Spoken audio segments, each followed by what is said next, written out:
L'euthanasie, un débat complexe entre histoire, éthique et société.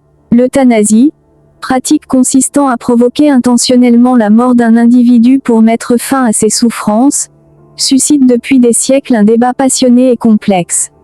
Les enjeux éthiques, juridiques et sociétaux qu'elle soulève sont multiples et ont évolué au fil du temps. Une histoire ancienne. Les racines de l'euthanasie remontent à l'Antiquité. Les Grecs, notamment Platon et Aristote, ont déjà réfléchi à la question de la mort volontaire et de la qualité de vie.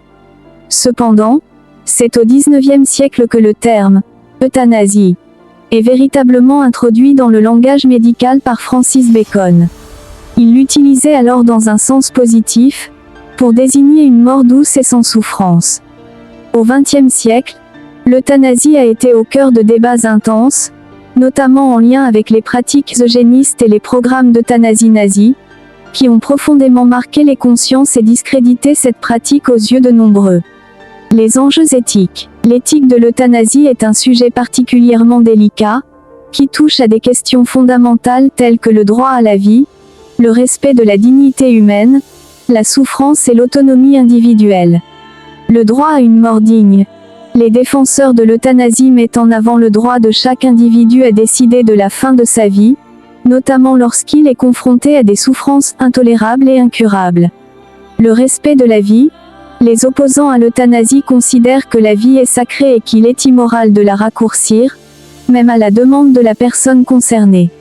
Ils craignent également un glissement vers une société où la vie serait dévalorisée. Le risque de dérive.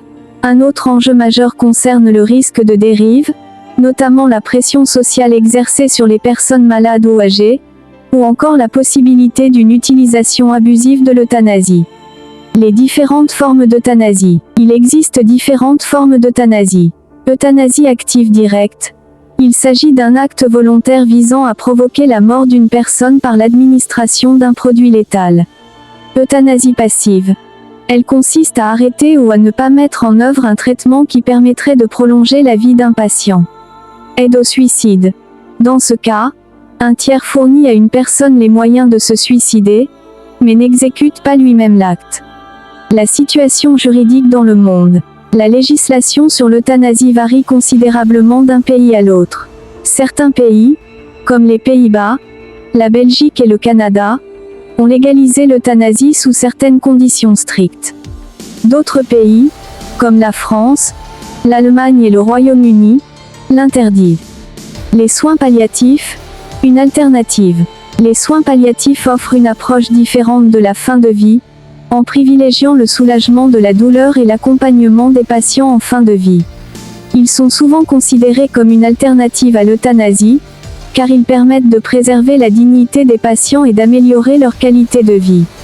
Conclusion. L'euthanasie reste un sujet hautement controversé, qui suscite des débats passionnés et complexes. Les enjeux éthiques, juridiques et sociétaux sont multiples et nécessitent une réflexion approfondie. Il est important de souligner que la décision de recourir à l'euthanasie est une décision personnelle et intime, qui doit être prise en toute conscience et avec l'accompagnement de professionnels de santé.